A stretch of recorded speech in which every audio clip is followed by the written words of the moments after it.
ഈ ജനവിധി അടുത്ത ലോക്സഭാ തെരഞ്ഞെടുപ്പിലും പ്രതിഫലിക്കുമെന്നുള്ളതാണ്. അതിൻ്റെ ചൂണ്ടുപലകയാണ് എന്ന് ഞാൻ പറഞ്ഞു. ലോക്സഭാ തെരഞ്ഞെടുപ്പിൻ്റെ പടിവാതിൽക്കൽ നിൽക്കുമ്പോൾ കൃത്യമായ ഒരു ചൂണ്ടുപലകയാണ് തദ്ദേശ സ്ഥാപനങ്ങളിലേക്ക് നടന്നിട്ടുള്ള ഈ ഉപതെരഞ്ഞെടുപ്പ് ഫലം. കാരണം ലോക്സഭാ തെരഞ്ഞെടുപ്പിൻ്റെ രാഷ്ട്രീയ അന്തരീക്ഷം രൂപപ്പെട്ട് കഴിഞ്ഞിരുന്നു. ഒരു ഭാഗത്ത് ഇപ്പോൾ LDFിൻ്റെ നേതൃത്വത്തിലുള്ള സർക്കാരിൻ്റെ പരിപാടികൾ നടന്നു. പ്രതിപക്ഷം ബഹിഷ്കരിച്ചെങ്കിലും നവകേരള സദസ്സ്. ഇപ്പോൾ UDFിൻ്റെ ജാഥ നടന്ന് അവസാനിക്കാറായിരിക്കുന്നു. BJPയുടെ ജാഥ നടന്നുകൊണ്ടിരിക്കുന്നു.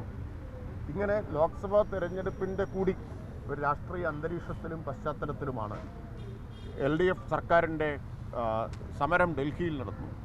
ഇതെല്ലാം നടന്ന ഒരു പശ്ചാത്തലത്തിലാണല്ലോ ഈ തെരഞ്ഞെടുപ്പ് നടക്കുന്നത്. അപ്പോൾ ആ തെരഞ്ഞെടുപ്പിൻ്റെ വിധി വളരെ വ്യക്തമായിട്ടുള്ള ഒരു സൂചനയാണ്. 6 സീറ്റ് LDF പിടിച്ചെടുത്തിരിക്കുന്നു. ഒരേപോലെ UDFിൽ നിന്നും BJPയിൽ നിന്നും. ഇപ്പോൾ തിരുവനന്തപുരം കോർപ്പറേഷനിൽ BJPയുടെ സിറ്റിംഗ് സീറ്റ് വൻ ഭൂരിപക്ഷത്തിനാണ് LDF പിടിച്ചെടുത്തിരിക്കുന്നത്. കാസർഗോഡ് മുതൽ തിരുവനന്തപുരം വരെയുള്ള ഉപതെരഞ്ഞെടുപ്പാണ് നടന്നിട്ടുള്ളത്. അപ്പോൾ കേരളം എങ്ങനെ ചിന്തിക്കുന്നു എന്നതിൻ്റെ ഒരു ചൂണ്ടുപലകയാണ്. ഇപ്പോൾ കേരളത്തിന് അർഹമായ കേന്ദ്ര വിഹിതം തരാതെ, ഇവിടെ നിന്ന് പിരിക്കുന്ന നികുതിയുടെ അർഹമായ വിഹിതം നൽകാതെ കേരളത്തെ ശ്വാസം മുട്ടിച്ചുകൊണ്ടിരിക്കുന്നത് സംസ്ഥാന സർക്കാരും LDFും ജനങ്ങൾക്കിടയിൽ ഒരു പ്രധാന ചർച്ചാ വിഷയമാക്കി കൊണ്ടുവന്നു.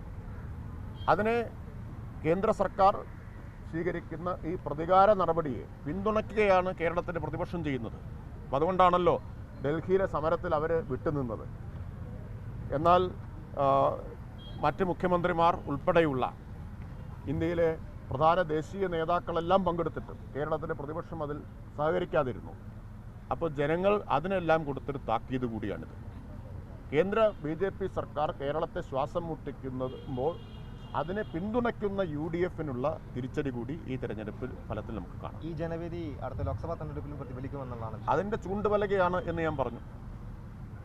കൃത്യമായൊരു ചൂണ്ടുപലകയാണ്.